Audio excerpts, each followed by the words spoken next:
Hey guys, welcome back. Jim Boat. This week is going to be a little bit of an unknown. While I was talking to high power batteries, they did tell me that the batteries would take a little while, a month or two, for me to get replacements. I asked them if there was anything I could do to help repair the batteries. Well, they did suggest, and there was no pressure from them to do this, but if I wanted, I could attempt to replace the contactors that are possibly burned out. Now, what we're thinking with the contactors now, and this is our newest thought, is that there was a sudden power drain or a power spike going into the battery. The fuses in the batteries we know are now 800 amp hours. They obviously didn't blow. So it looks like the contactors got fried in the open or on position. So what they're going to do is they're going to send out a couple of contactors, and I'm willing to absolutely to replace the contactors and see if that solves the problem on one of the batteries. So this week I'm waiting for the contactors to arrive, and probably on this video I'll show you how to replace them because I have no idea. This ought to be exciting, seeing how there's 48 volts live that I can't shut off going through these contactors. Yes, I'll be very careful. I'll even wear my eyeglasses. If the contactors show up, I'll go through that this week. The other thing going on is I talked to Stealth Electric Outboard Motors, and they suggested I could take the boat out on just 48 volts. The opportunity with that is they suggested that it would probably only go about 2,000 RPMs. 2,000 RPMs will probably not move me very fast through the water. God forbid I have a stiff wind that I have to go through. It could blow me through the other side of the harbor before I could even get out of it. So I'm deciding against taking the boat out on just 48 volts. I'm thinking that if I can get a battery up and running, that'll give me 96 volts, which should give me 4,000 RPMs, which should be enough to get me out of the harbor even in a stiff wind. Really, all I want to do is go to a cove, drop anchor, and chill out. And I think 96 volts will work for now until I get the third battery up and operational. Anyway, let's see what this week holds. Let's get to it. The first thing I think I have to do is I have to figure out which battery am I going to repair. This battery is the one that had 45 volts coming through it at the terminals even when it's turned off. I got to remember to put a piece of paper in there so when the people grab this that they know that those are hot. This one is the one that only had 5 volts coming through the terminal. My thought is this is the one that took the least damage. Well, obviously MagDaddy didn't take any damage off because it's working. This was probably the second least, and then that was the worst damaged one. So I think what I'm going to do is I'm going to try to repair this one. So I need to take all these screws off with this one. Take the lid off. I need to prep it so when the parts get here I can take them off and replace the contactor.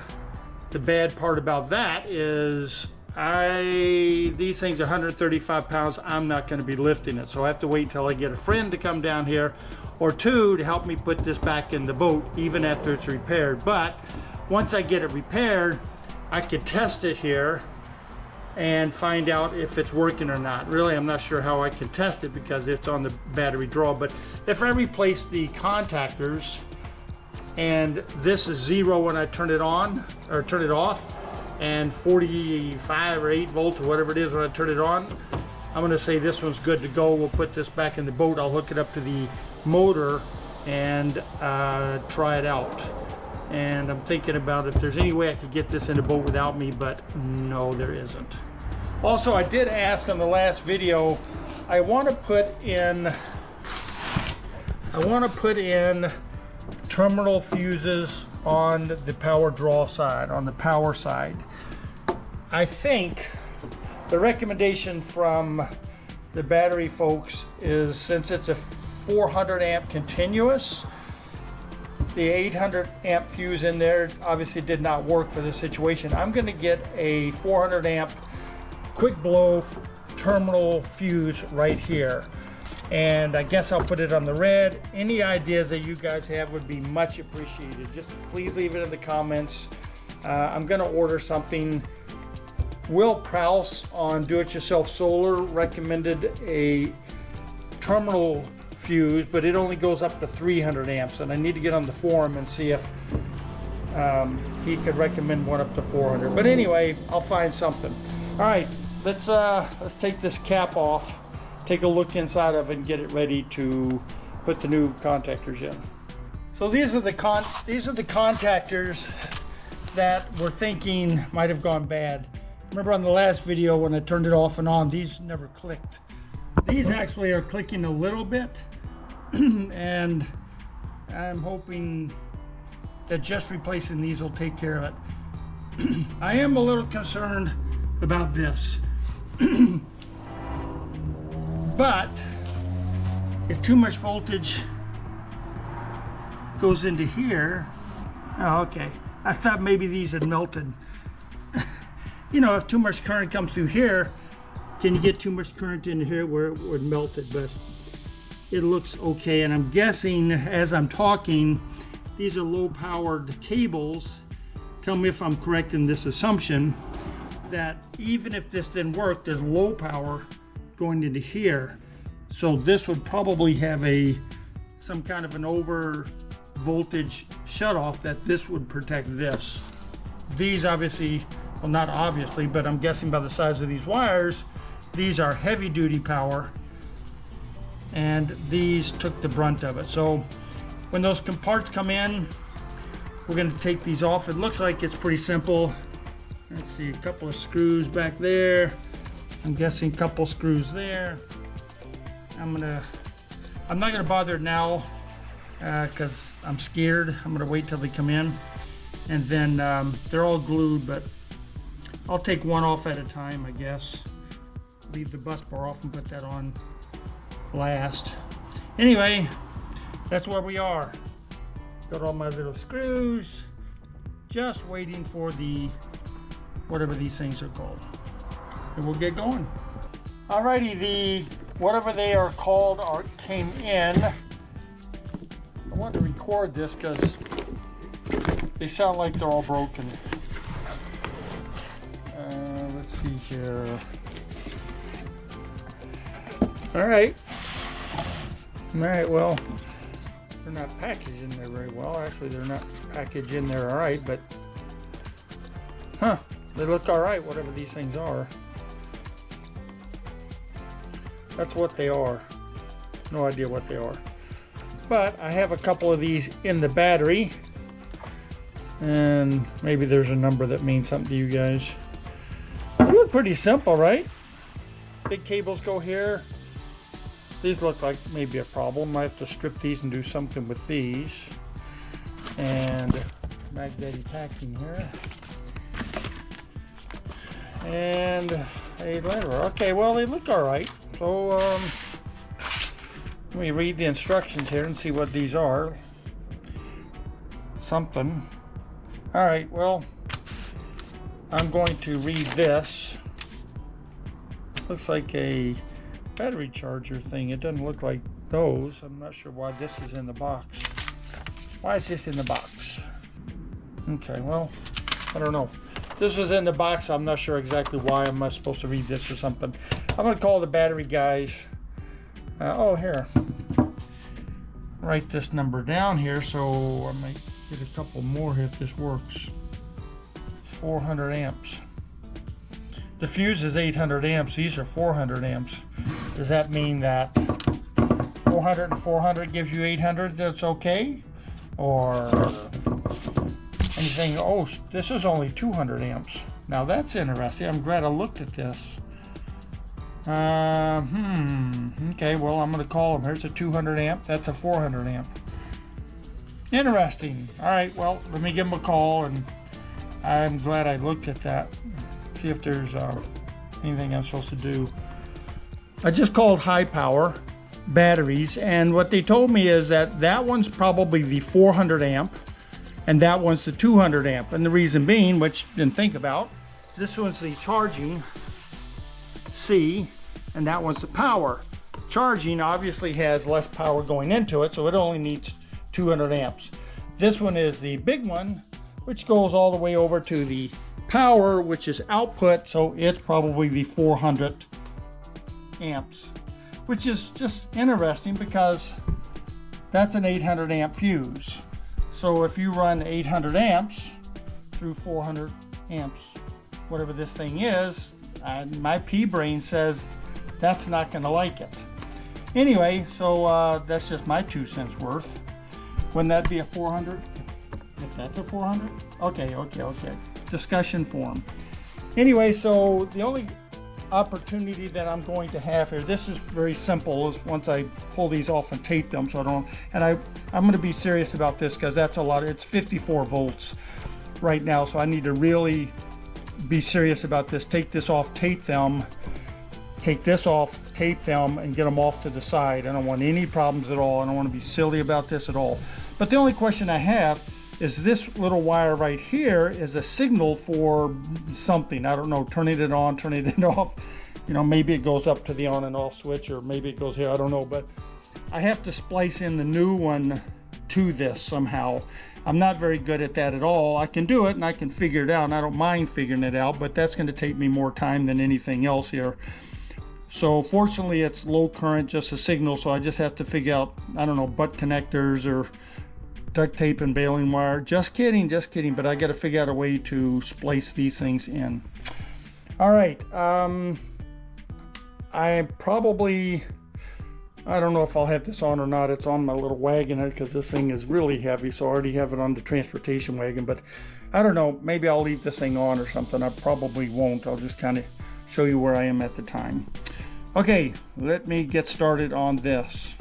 Just so you all know that I'm not kidding around, I want to show my family and friends that I'm not kidding around with safety. And I consider, if you're watching this, my friends. First of all, got my gloves on, got my safety glasses on, and I have some Gorilla Tape out. Not even electrical tape, but Gorilla Tape. If you guys know what that stuff is, it's about 4 times as strong as plain old electrical tape.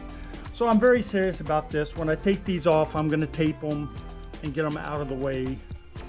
And I'm going to take both of these off. These are, I think, these right here are just links over to here. So I don't think I need to take the grounds off, but I think if I take this one and this one off, tape them, get them out of the way, I should be good to go. So let's get going here. And I'm not sure if I showed you, I put Gorilla Tape on my ratchet on the edge here. I think I've seen Will Prowse do that many a times, or you buy special ones. That way, as you're ratcheting like this, if this hits the ground, you don't weld this baby to the case. And this will probably never come off, and I'm okay with that. Gorilla Tape's good stuff. All right, let's get going. Got the cables, the positive cables, all taped up and bound up, and they're even taped to the side of the box. Anyway, I think they're fine. And I'm going to do some voltage checking. I know, they're not connected. There should be no voltage, but I just want to be sure before I start playing with this stuff. So I'm going to check some voltage, make sure that there's not some hidden wire coming out of somewhere, like, you know, the balance cables or something. I don't know, before I start playing with this stuff. All right, well, we're moving forward. That was a concern, but I think I'm okay on that. What about the balance cables? Is there any power going on to that at all? I'm gonna check here.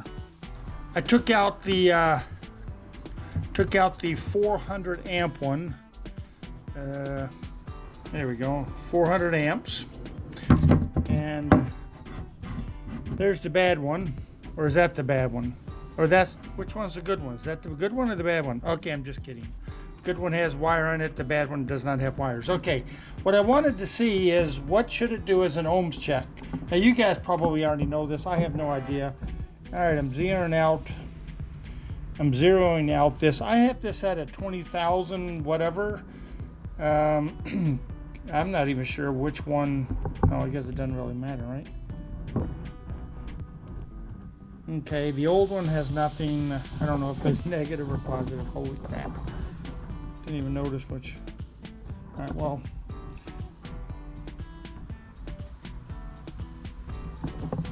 I really don't know what I'm doing here. But they both the same, which is a little embarrassed here, but they're both doing the same, which maybe 20 is too high. Let me go to 200. You would think one's broken, one's works. All right, it's zeroed out. Let me try the bad one. Okay, well, I have no idea what I'm doing here. Okay, well, they're both the same, so maybe the new one's broken. I'm kidding, I'm kidding. I have no idea what I'm doing. Okay, well, there we are. I'll put the new one in. I have to strip these, figure out a way, which I'm not very good at, but I guess some kind of connectors on this one to go match that one and get it installed and see what happens.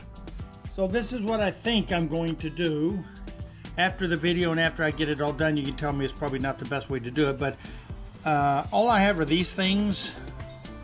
So I think what I'm going to do, just because I don't know if they're going to work or not, is I'm going to strip this back, make it bare, throw these things in here like this, and then put them through here somehow, and then mash it down.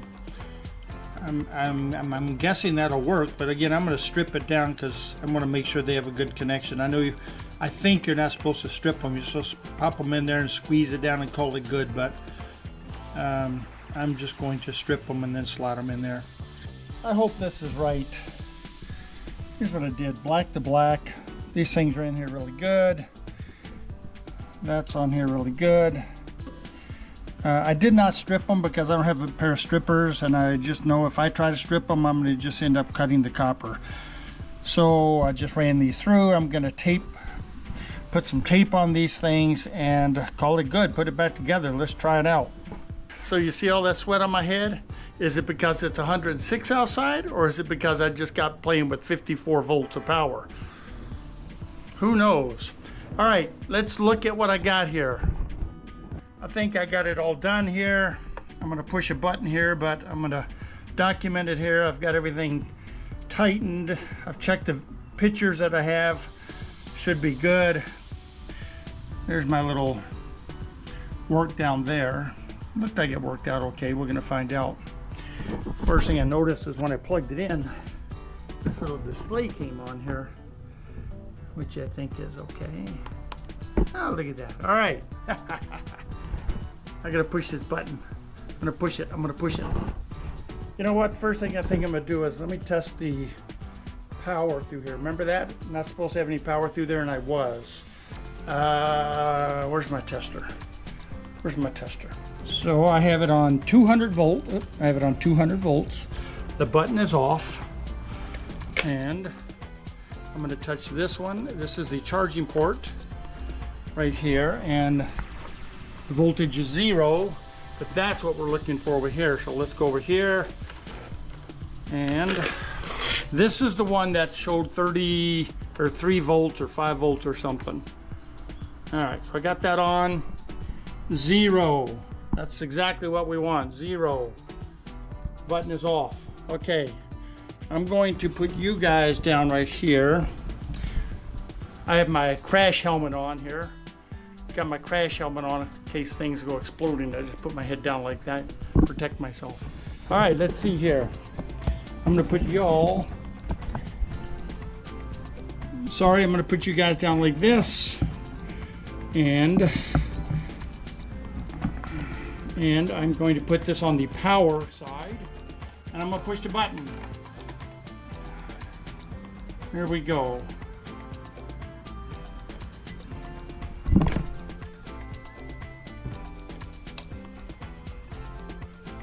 I heard one click.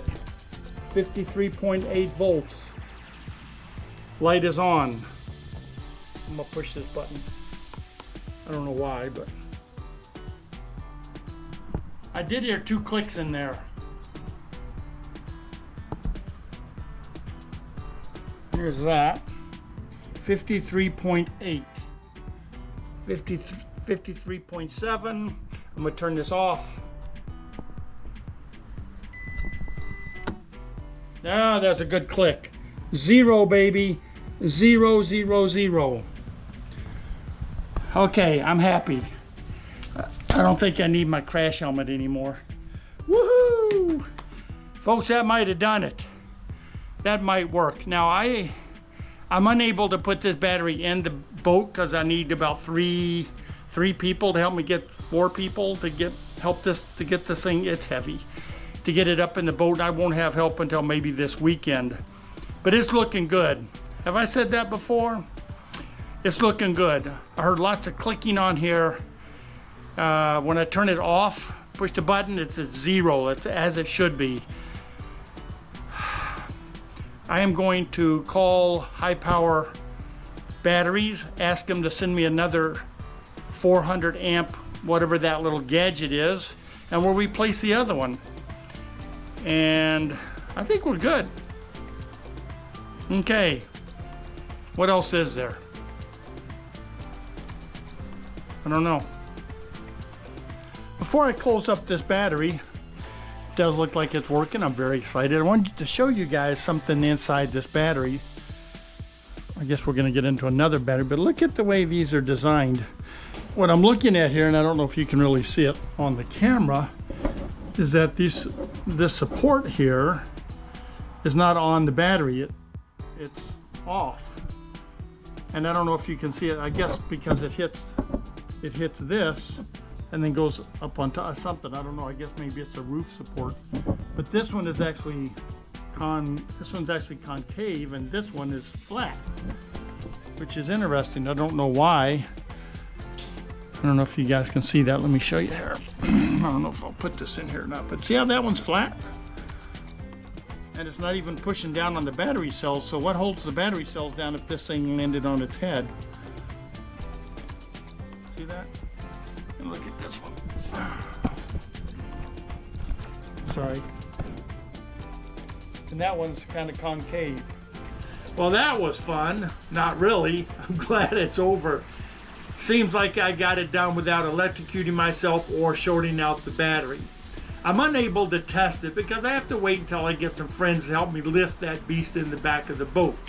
When I get it into the back of the boat, I'm going to hook it up to the motor by itself and make sure that it works. And then I'm going to hook it up by itself to my inverter, my 5 kilowatt inverter, and I'm going to pull some power through it. I'm going to run the AC unit, do any charging I can do, just to make sure the battery is okay.